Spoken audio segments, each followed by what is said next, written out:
spirit of unity for the journey. May we carry the vision for liberty.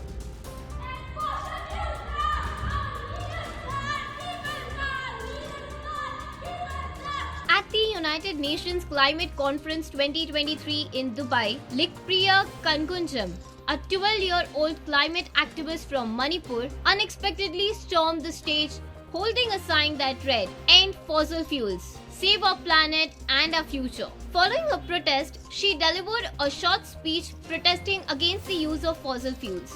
The audience applauded her before she was escorted away. COP28 Director General Ambassador Majid Al-Suwaidi praised the girl's enthusiasm, but she later revealed in a video posted on X that she was detained for over 30 minutes for advocating the phase-out of fossil fuels, the primary contributor to the current climate crisis.